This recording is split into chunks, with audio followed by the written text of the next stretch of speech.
அப்பப்பப்பா, இன்னைக்கு நம்ம வீட்டில் கெடா விருந்து. நம்ம அண்ணனை வேற சாப்பிட கூப்பிட்டோம், இன்னுமே வரலையே. ஏனா இருக்கும்? அதோ அங்கே ஏதோ ஒரு பெரிய உருவம் வர மாதிரி இருக்கு. அது கண்டிப்பா அண்ணனா தான் இருக்கணும். சரி, அண்ணனான்னு போய் பார்ப்போம். அண்ணே, அண்ணே. ஆ, என்ன கண்ணம்மா, எப்படி இருக்கிற? நல்லா இருக்கிறேண்ணா. என்ன தனியாக புலம்பிக்கிட்டு இருந்த? என்ன விஷயம்? அது ஒன்றும் இல்லைண்ணா. எங்கே கெடா வெட்டுக்கு அண்ணனை கூப்பிட்டு வந்தோமே, இன்னும் அண்ணன் வந்து சேரலையே அப்படின்ற ஒரு சந்தேகம் தான். அண்ணன் வருமோ வராதோ அப்படின்ட்டு வழி மேலே வெளி வச்சு வாசலையே பார்த்துட்டு இருந்தேண்ணா. என்னம்மா இப்படி கேட்டுட்டு? பக்கத்து வீட்டில் சாம்பார் கொதிக்கிற வாசம் வந்தாவே தட்டு எடுத்துகிட்டு போய் சாப்பிட்டு வர ஆளு நான். நீ வேற கெடா விருந்துக்கு கூப்பிட்டுருக்க, வராமல் போயிடுவேனா? சரிண்ணா சரிண்ணா, வா, நான் முதல்ல சாப்பிடுவேன். நீ வந்ததே எனக்கு சந்தோஷம். சரி சரி, அதெல்லாம் இருக்கட்டுமா. சரி, எத்தனை ஆடு அறுத்த? நான் எத்தனைனா அறுக்க போகிறேன்? உன்னை மட்டும் கூப்பிட்டேன், அப்புறம் கொஞ்சம் சொந்தக்காரங்களை கூப்பிட்டேன். அதனால் 2 ஆடு மட்டும்தான் அறுத்தேன். ஓஹோ, கால்நடையெல்லாம் நல்லா பராமரிக்கிற போல. ஆமாண்ணா, விற்கிற விலைவாசியில் நான் போய் கால்நடைலாம் வாங்க முடியுமா சொல்லுங்க? நல்ல வெள்ளாடா நம்ம வீட்டிலே வளர்த்துட்டா நமக்கும் வெட்டுறதுக்கு வசதியாக இருக்கும்ல. நம்ம காசு கொடுத்து வாங்கி சமாளிக்க முடியுமா சொல்லுங்க? சரி, ஆடு வளர்க்குற, மாடு வளர்க்குற, கோழி வளர்க்குற, இப்படி கால்நடைகள்லாம் பயங்கரமாக புத்திசாலித்தனமாக வளர்த்து லாபத்தை பார்க்குற. அந்த லாபத்தை பார்த்து இப்போ கெடா விருந்து வேறு மகிழ்ச்சியோடு கூப்பிட்ருக்க. உன்னை பார்த்தா ஆச்சரியமாகவும் இருக்குது, ஒரு சில நேரத்தில் வருத்தமாகவும் இருக்குதுமா. வருத்தமா இருக்குதா? என்ன பார்த்து ஏன் உங்களுக்கு வருத்தம்? நானும் தாமா காடு கரையெல்லாம் வச்சுக்கிறேன், கால்நடையெல்லாம் வச்சுக்கிறேன், ராப்பகலாக மேய்க்கிறேன், கண்ணுக்குட்டியே கதின்னு இருக்கேன். ஆனால் ஒரு பைசா லாபம் வரலையே எனக்கு. அது சரியா பராமரிச்சா லாபம் வராம எங்க போக போகுது? எப்படிம்மா பராமரிக்குது? நானும் தண்ணி காட்டுறேன், புல் காட்டுறேன், எல்லாத்தையும் காட்டிட்டு தான் இருக்கிறேன். ஆனால் லாபம் மட்டும் காட்ட மாட்டேங்குது. எல்லாம் செய்யற, ஆனா சரியான நேரத்துல செய்யறியா? அதுக்கு சரியான நேரத்துல போட வேண்டிய தடுப்பூசி எல்லாம் போடுறியா? அதெல்லாம் செய்யணும்ல. ஏமா படித்த புள்ள, நீயாவது டவுனில் போய் படிச்சுட்டு வந்துக்கிற, அதனால தெரியும். 4 பேர்த்த பார்ப்பேன், விவரத்தை சொல்லுவாங்க. நாங்கள் படிக்காத மக்கு புயலாக இருக்குங்களே, எங்களுக்கு யாருக்கு சொல்லுவா? உங்களை மாதிரி படித்த பிள்ளைங்க சொன்னால் தானே தெரியும். அட அண்ணன், அதை என்கிட்ட கேட்டிருந்தா நானே சொல்லியிருப்பேன்ல. எப்படி நீ சொல்லுவ? அப்படி எப்படி சொல்லுவேன்? விவரத்தை சொல்லுமா. சரி இருங்கண்ணா, இன்னைக்கு நம்ம வயல்வெளி நிகழ்ச்சியில் இந்த வெள்ளாடு பராமரிக்கிறத பற்றி தான் சொல்கிறாங்க. முதல்ல போய் அதை கேளுங்க. நான் சொல்கிறத விட அவங்க இன்னும் தெளிவாக விளக்கமாக சொல்வாங்க. அதை போய் கேட்டு வாங்க. அடடே, ஆமாம்மா, நானும் தான் ஆடு வச்சுருக்கேன், எனக்கும் பயனுள்ளதாக இருக்கும். இதான் இப்போ போய் கேட்டு வந்துடுறான்னு. நேயர்கள் கேட்கவிருப்பது வயல்வெளி. இன்றைய நிகழ்ச்சியில் கோடை காலத்தில் கால்நடை பராமரிப்பு முறைகள், வானொலி வேளாண் பள்ளிப்பாடம் 3 கேட்கலாம். இன்று கோடை காலத்தில் வெள்ளாடுகள் பராமரிப்பு முறைகள் பற்றி சேலம் கால்நடை மருத்துவக் கல்லூரி மற்றும் ஆராய்ச்சி நிலையத்தின் உதவி பேராசிரியர் டாக்டர் ஏ ராஜதுரை அவர்கள் நடத்தும் பாடம் கேட்கலாம். வெள்ளாடு பராமரிப்பு, ஏன் வெள்ளாடு பராமரிப்பு நமக்கு ரொம்ப முக்கியமானது அப்படின்னு நம்ம பார்க்கும்போது, கால்நடை வளர்ப்புகளில் வெள்ளாடு வளர்ப்பு என்பது தமிழ்நாட்டு கால்நடைக்கு ஏற்ற ஒரு கால்நடை வளர்ப்பாகும். ஏனெனில் வெள்ளாடானது பழைய காலத்திலிருந்தே ஆட்டின் பாலானது எளிமையான செரிமான மற்றும் சிகிச்சை நலனுக்காகவும் பயன்படுத்தப்பட்டு வருகிறது. வெள்ளாடு வளர்ப்பு நிலமற்ற விவசாயிகளுக்கும் சிறு மற்றும் குறு விவசாயிகளுக்கும் அவர்களின் சமூக பொருளாதார நிலையை மேம்படுத்துவதில் முக்கிய பங்காற்றுகிறது. இதனால் நம்ம வெள்ளாடு என்னென்னு சொல்லுவாங்கன்னா, ஏழைகளின் மாடு என்று மக்கள் அழைக்கின்றனர். ஏன் ஏழைகளின் மாடுன்னு சொல்கிறோன்னா, பசுமாடுன்றது பார்த்திங்கன்னா அதனுடைய விலை கிட்டத்தட்ட பார்த்திங்கன்னா ஒரு 40,000 50,000 அளவுக்கு இருக்கும். பட் ஆனால் இது வந்து பார்த்திங்கன்னா ஒரு 4,000 5,000 உங்களுக்கு வெள்ளாடு கிடைக்கும். அந்த வெள்ளாட்டிலேருந்து இருக்க பாலை கூட என்ன பண்ணுவாங்கன்னா பழைய காலத்தில் மக்கள் பயன்படுத்தியிருக்காங்க. ஏன்னா மாடு அவங்களால வாங்குகிற அளவுக்கு காசு இல்லைனா கூட இந்த வெள்ளாட்டிலேருந்து கிடைக்கிற பாலை யூஸ் பண்ணுவாங்க.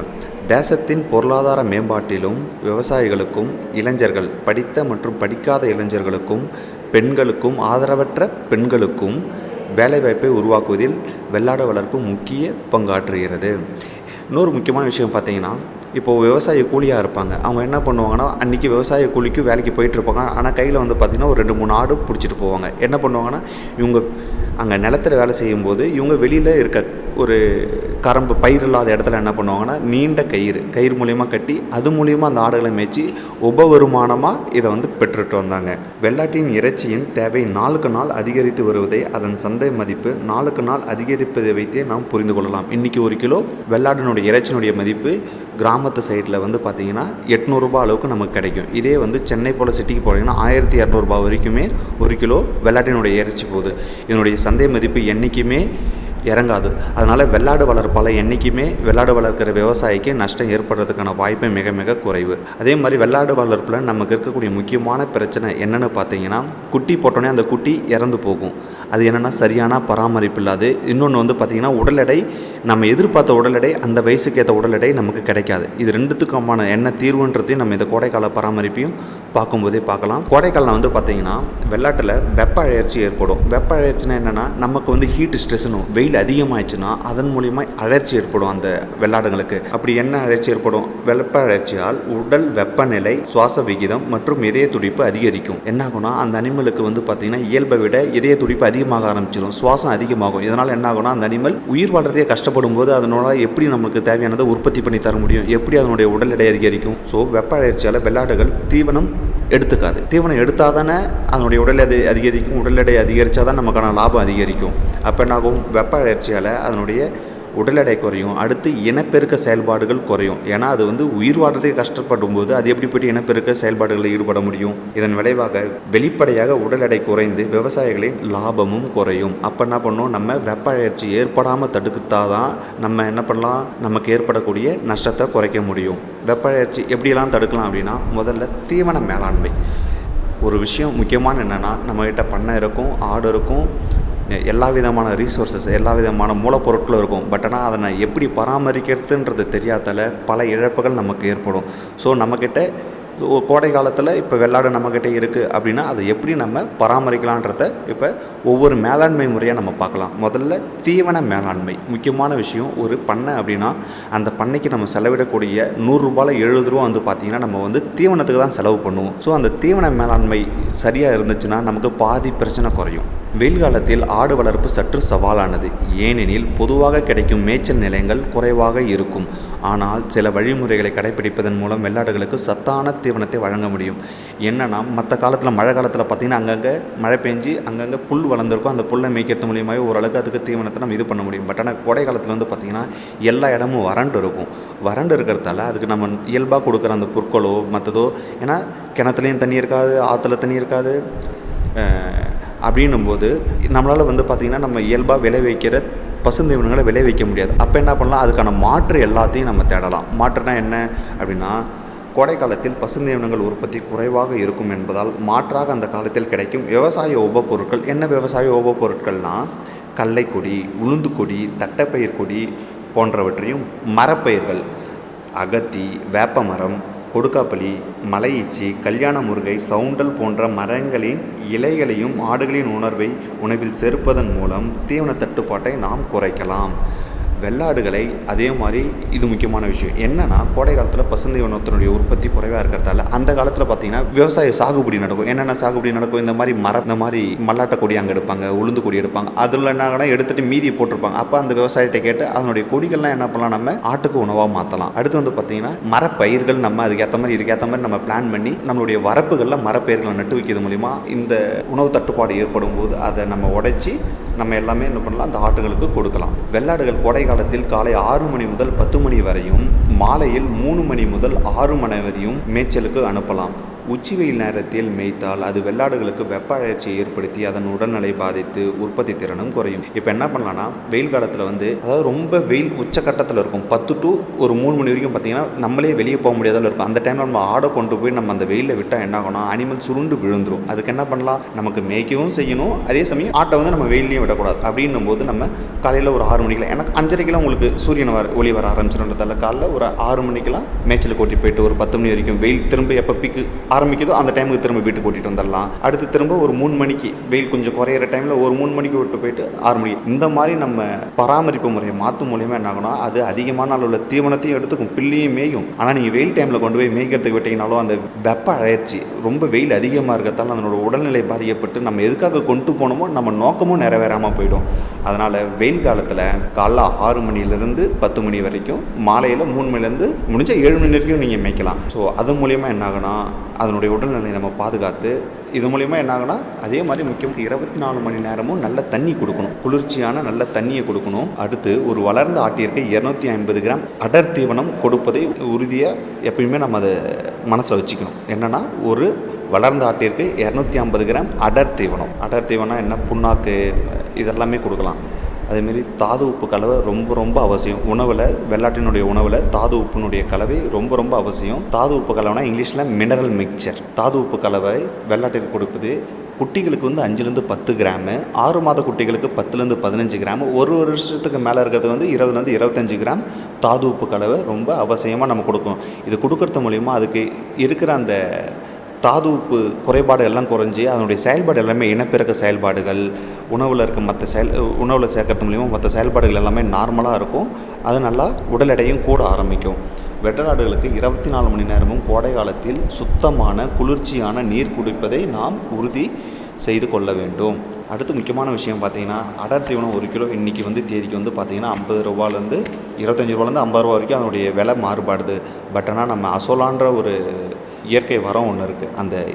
அந்த அசோலான்ற ஒரு தாவரத்தை நம்ம வளர்க்கத்தை கற்றுக்கிட்டா கிட்டத்தட்ட அது மூக்குத்தி தாவரம் மாதிரி தான். ஒரு சின்ன இடத்துல கூட அதை வளர்த்தலாம். ஒரு நாளைக்கு ஒரு 200-300 கிராம் அதை நம்ம ஆட்டுக்கு கொடுக்கறது மூலிமா என்னாங்கன்னா அதுக்கான புரதச்சத்து கிடைக்கும். புரதச்சத்து கிடைக்கிறது மூலிமா அதனுடைய உடல் எடை சீக்கிரம் அதிகரிக்கும்.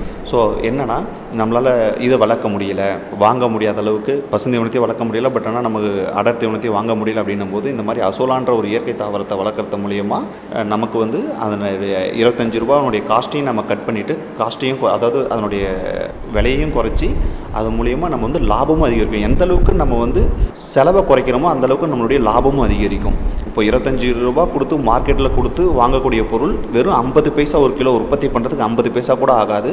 ஏன்னா அதுக்கான மூலப்பொருட்கள் எல்லாமே நம்மள்ட்ட இருக்கும். அந்த அசோலா வளர்ப்புன்றதை நீங்கள் சேர்த்து கற்றுக்கிட்டிங்கன்னா நம்மளுடைய லாபம் அதிகரிக்கும். கோடை காலத்தில் வெள்ளாடுகளுக்கு நீர்ச்சத்து உள்ள தீவனங்களை சேர்த்து கொடுப்பதன் மூலம் வெப்ப அழற்சியினை தடுக்கலாம்.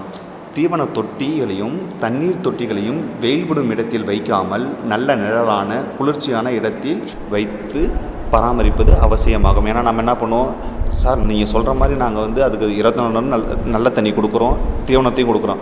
பட் ஆனால் இது ரெண்டுத்தையும் எங்கே கொண்டு போய் வச்சுருப்பீங்க? நல்ல வெயிலான இடத்துல வச்சுருந்தீங்கன்னா நீங்கள் கொடுக்குற தண்ணி என்ன ஆகும், உடனே சூடாகிட்டு ரொம்ப அது சூடாக இருக்கிறதால போய்ட்டு ஆடு அந்த தண்ணியே குடிக்காது. அதே மாதிரி வெயிலான இடத்துல வச்சிங்கன்னா சீக்கிரம் நீங்கள் போகிற அடர் தீவனம் சீக்கிரம் நொதிச்சு போய் கெட்டு போகிறதுக்கு வாய்ப்பு இருக்குது. ஸோ தண்ணி தொட்டியும் தீவன தொட்டியும் நல்ல நிழலான இடத்துல இருப்பது ரொம்ப அவசியம். ஸோ இப்போ இது வரைக்கும் நம்ம பார்த்தது தீவன மேலாண்மை. நம்ம இது வரைக்கும் என்ன பார்த்துருக்கோம், அதுகளுக்கு பசுந்தீவனம் கொடுக்கணும். அதேமாதிரி கோடை காலத்தில் என்னென்ன மரப்பயிர்கள் கொடுக்கலாம், கோடை காலத்தில் என்ன விவசாய உபப்பொருட்கள் கொடுக்கலான்றதை பார்த்துருக்கோம். அடுத்து வந்து பார்த்திங்கன்னா தண்ணி தொட்டியும் தீவன தொட்டியும் நம்ம வந்து நிழலான இடத்துல வைக்கணும். 24 மணி நேரமும் வெள்ளாடுகளுக்கு சுத்தமான குளிர்ச்சியான நீர் கிடைப்பதை நாம் உறுதி செய்ய வேண்டும். அடுத்து வந்து பார்த்திங்கன்னா கொட்டகை பராமரிப்பு. கொட்டகைனா நம்ம மேக்ஸிமம் பார்த்துப்போம், எல்லாமே கூரை கொட்டை போட்டிருப்போம். வசதி இருக்கவங்க ஷீட்டில் போட்டிருப்பாங்க. ஸோ என்னென்னா நம்ம வெள்ளாடு வளர்ப்பில் மேக்ஸிமம் நம்மளுடைய வசதி ஏற்ப கொட்டகை அமைச்சு இருக்கணும். அந்த மேக்ஸிமம் நிலமற்ற விவசாயிகள் என்ன பண்ணுவாங்கன்னா, அங்கே அருகில் வெயிலில் கட்டாமல் ஏதாச்சும் ஒரு நல்ல மர நிழலில் கட்டி பராமரிக்கலாம். கொட்டகையை எப்போதும் சுத்தமாக வச்சுருக்கணும். எப்படின்னா, இப்போது காலையில் கட்டுறோன்னா இன்னொரு இடத்த மாற்றி கட்டிட்டு கொட்டையை சுத்தம் பண்ணிவிட்டு திரும்ப கொண்டு போய் கொட்டைக்குள்ளே கட்டிடணும். அது தொடர்ந்து அங்கேயே வந்து அழுக்கான இடத்துல வச்சுருக்கக்கூடாது. அப்படி இருந்துச்சுன்னா என்ன ஆகும்னா, நோய் ஈஸியாக அங்கே உற்பத்தியாகி வெள்ளாட்டினை தாடுக்கிறதுக்கு வாய்ப்பு இருக்குது. அடுத்து கோடை காலத்தில் கொட்டையை வந்து நல்ல காற்றோட்டமான வசதியோடு இருக்கணும். அப்போனா தான் அதனுடைய வெப்ப அழற்சி குறைக்க முடியும். அதே மாதிரி தரை சுத்தமாகவும் வழுக்காத மாதிரியும் இருக்கணும். காசு இருக்குன்னு என்ன பண்ண கூடாதுனால வழுக்கிற மாதிரி கட்டவும் கூடாது. நல்ல மண் தரையோ இல்லாட்டி கட்டும்போது சிமெண்ட்டில் போட்டாலும் நல்லா சொரசொரப்பாக இருக்கணும். அப்போனா நாகும் ஆடு வழுக்கி விழாமல் இருக்கும். தரை எப்பவும் சுத்தமாக இருக்கும். ஆடுக்கு ஒரு முக்கியமான ஒரு பழக்கம் இருக்குது. என்னென்னா, மரத்தில் காலை தூக்கி வச்சு அதனுடைய தீவனத்தை எடுக்கும். ஏன் அதுக்கான பழக்கம்னா, அது வந்து மண்ணில் பட்டு அழுக்காக இருந்தால் அதை வந்து எடுக்கவே எடுக்காது.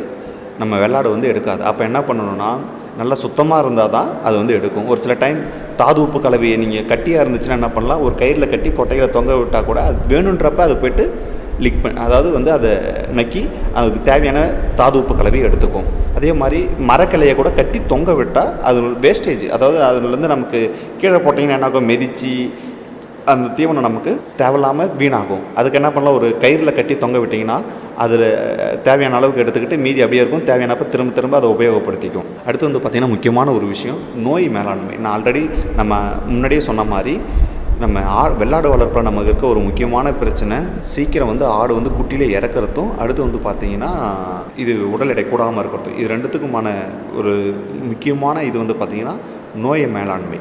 வெள்ளாடு வளர்ப்பு லாபமாக இருக்க வேண்டுமானால் தடுப்பூசி மற்றும் குடற்புழு நீக்கம் முறையாக பின்பற்ற வேண்டும். முக்கியமாக வந்து பார்த்திங்கன்னா ஆட்டில் வரக்கூடிய முக்கியமான நோய் PPR, வைரஸால் ஏற்படக்கூடிய பிபிஆர் மற்றும் கோட் பாக்ஸ் ஆட்டம்மைன்னு சொல்லுவோம். தடுப்பூசி செலுத்துவதன் மூலம் பெரும் பொருளாதார இழப்புகளை நாம் தடுப்பது மூலம் நம்மளுடைய லாபம் அதிகரிக்கும். ஆடு வளர்ப்போரின் பெரும் குறையாக எண்ணுவது உடல் எடை வேகமாக ஏறுவது இல்லை என்பதுதான். அதற்கு சுத்தமான தீவனம் கொடுப்பது மட்டும் இல்லாமல் குடற்புழுக்கு நீக்க மருந்தையும் சீரான காடை இடைவெளியில் கொடுக்க வேண்டும்.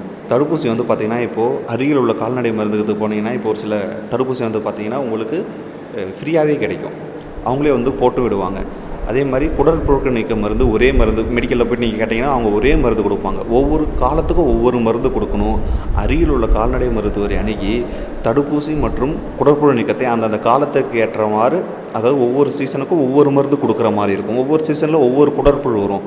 ஸோ அந்த கோடைக்காலமாக இந்த மருந்து கொடுக்கணும், வெயில் காலமாக இது, மழைக்காலம்னா இது, குளிர்காலம்னா இது, அந்த மாதிரி இருக்கிறது வந்து நம்ம முன்னெச்சரிக்கையாக அந்த காலம், அதாவது கோடைக்காலம் தொடங்கிறதுக்கு முன்னாடி பிபிஆர் போடணுமா அந்த தடுப்பூசியை போட்டுடணும். மழை காலத்துக்கு முன்னாடியே இந்த குடற்புழு நீக்க மருந்து கொடுக்கணுமா அந்த மருந்து கொடுத்துடணும். என்ன ஆகும்னா குடற்புழு நீக்க மருந்து கொடுக்கலாம். நீங்கள் எங்கேயாச்சும் ஏரி பக்கம் கொண்டு போய் இல்லாட்டி கொட்டு தண்ணியை குடிச்சதுன்னு என்ன ஆகும், அதிலிருந்து வர புழுக்களை எடுத்துக்கிறது மூலிமா உடனடியாக ஆடு அதனுடைய வளர்ச்சி குறையிறதுக்கோ உயிரிழப்பு வரைக்குமே கொண்டு போகும்.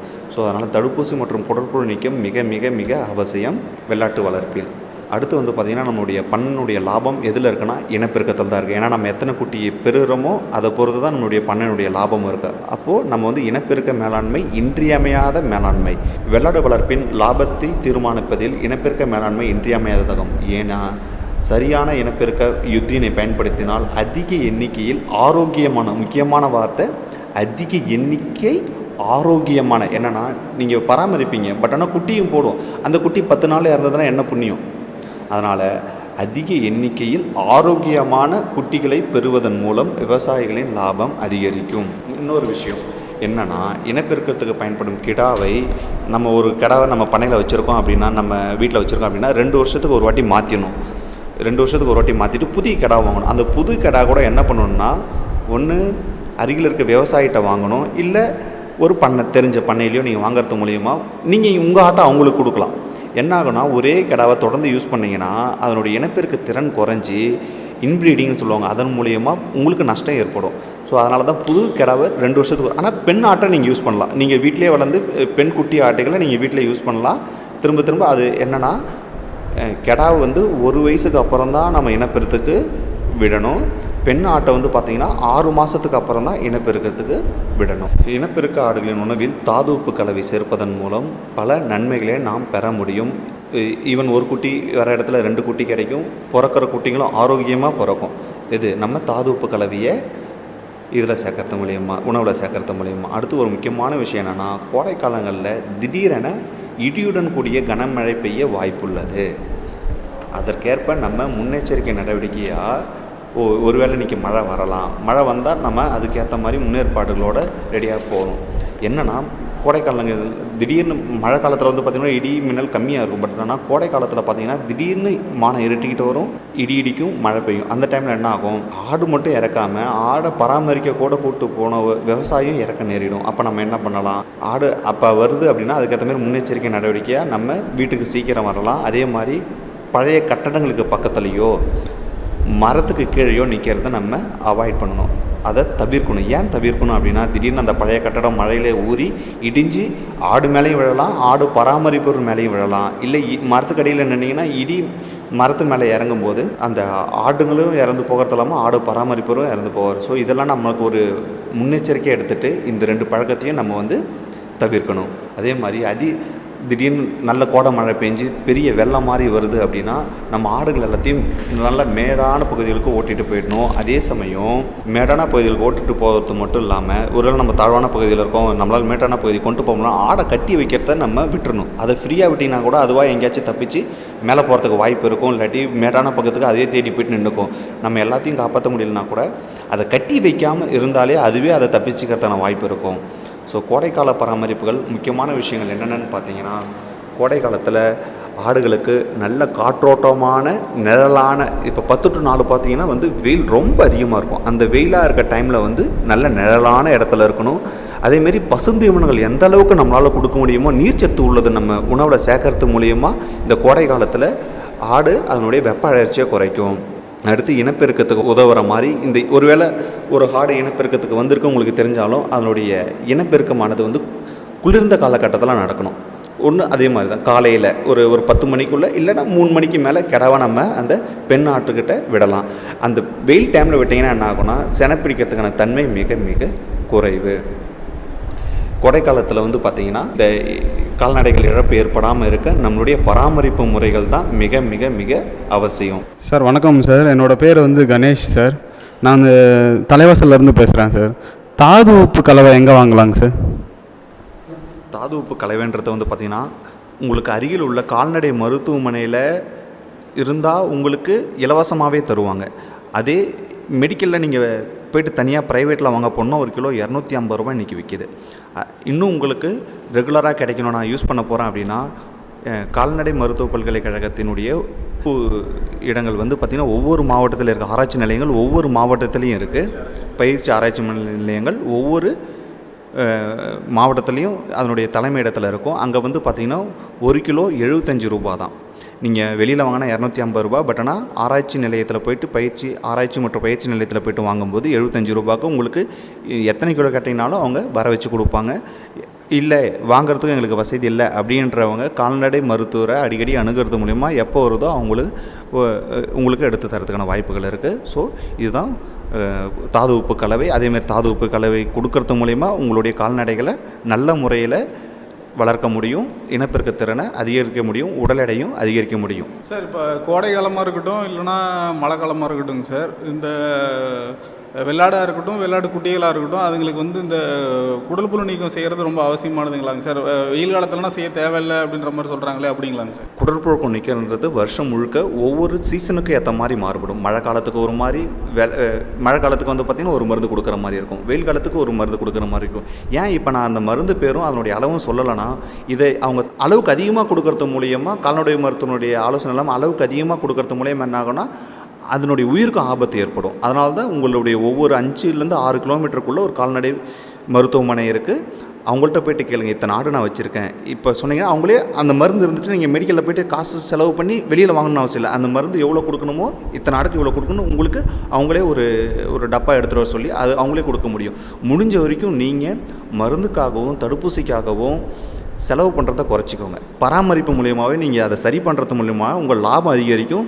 கவர்மெண்ட் வந்து உங்களுக்கு நிறைய விஷயங்கள் கால்நடை மருத்துவ மூலிமா கொடுக்குறது, ஏன்னா இப்போ தடுப்பூசியும் கொடுக்க ஆரம்பிச்சிட்டாங்க. நீங்கள் அவங்கள அணுகிறது மூலிமா தடுப்பூசி உங்கள் வீட்டுக்கே வந்து அவங்க ஃப்ரீயாகவே போட்டு கொடுப்பாங்க.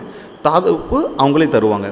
அதே மாதிரி உங்களுக்கான குடற்புழு நீக்க மருந்தும் அவங்கள்ட்ட இருந்தே ஃப்ரீயாக கிடைக்கும். வணக்கம் சார், நான் கள்ளக்குறிச்சியிலேருந்து வசந்தா பேசுகிறேன்.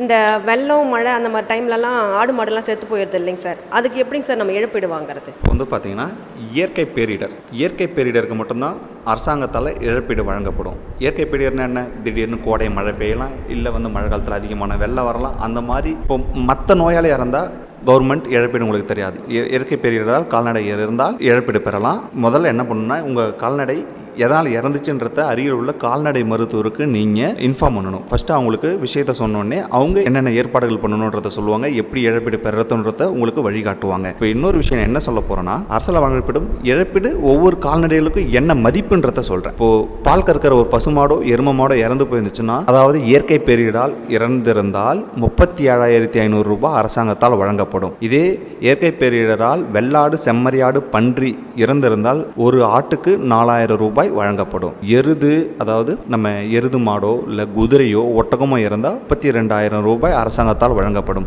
கன்றோ அல்லது கழுதையோ இறந்திருந்தால் 20,000 ரூபாய் அரசாங்கத்தால் வழங்கப்படும். இதே ஒரு பெரிய கோழி பண்ணை எங்களது வந்து வெள்ளத்தில் அடிச்சுட்டு போயிடுச்சு அப்படின்னா, இல்லை வேறு ஏதோ ஒரு இயற்கை பேரிடரால் இழப்பு ஏற்பட்டால் ஒரு பறவைக்கு 100 ரூபாய் வீதம் அரசாங்கத்தால் வழங்கப்படும். நேயர்கள் இதுவரை கேட்டது வயல்வெளி. இன்றைய நிகழ்ச்சியில் கோடை காலத்தில் பராமரிப்பு முறைகள் வானொலி வேளாண் பள்ளிப்பாடம் 3 கேட்டீர்கள். இன்று கோடை காலத்தில் வெள்ளாடுகள் பராமரிப்பு முறைகள் பற்றி சேலம் கால்நடை மருத்துவக் கல்லூரி மற்றும் ஆராய்ச்சி நிலையத்தின் உதவி பேராசிரியர் டாக்டர் ஏ ராஜதுரை அவர்கள் நடத்திய பாடம் கேட்டீர்கள். என்னண்ணா கேட்டீங்களா? அடடடே கேட்டம்மா. உங்கள் வீட்டு சமையல் மாதிரியே ரொம்ப சுவையாகவும் கேட்குறதுக்கு இனிமையாகவும் பயனுள்ள தகவலாகவும் இருந்துச்சு. எப்படி இப்படியெல்லாம் தகவலாம் தெரிஞ்சு வச்சுக்கிற நீ? அதுக்கு நான் ஒன்றும் பெருசாலாம் செய்கிறதில்ல, தினமும் ரேடியோ கேட்பேன், அவ்வளோதான். ஓ, ரேடியோவில் இந்த மாதிரி செய்தியெல்லாம் வருதா?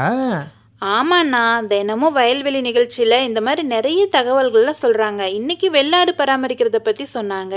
இந்த மாதிரி ஒவ்வொரு நாளும் நம்ம கால்நடையை பராமரிக்கிறத பற்றியும், விவசாயத்தில் எப்படியெல்லாம் நம்ம வந்து லாபம் ஈட்டலாம், என்னென்ன பயிரிடலாம், இதை பற்றியெல்லாம் சொல்கிறாங்க. நீ தினமும் கேட்டினாவே உனக்கே ஒரு ஐடியா கிடைச்சிரும். நீயும் கண்டிப்பாக எல்லாமே வந்து விளைஞ்சி லாபம் சம்பாதிக்கலாம்ண்ணா. ஆமாம்மா, வெள்ளாடு பற்றி ரொம்ப அழகாக சொன்னாங்க புரியும்படியா. நானும் இதை பின்பற்றியே இதே மாதிரி வளர்க்க போகிறேன். அடுத்த மாதம் எங்கள் ஊரில் பண்டிகை.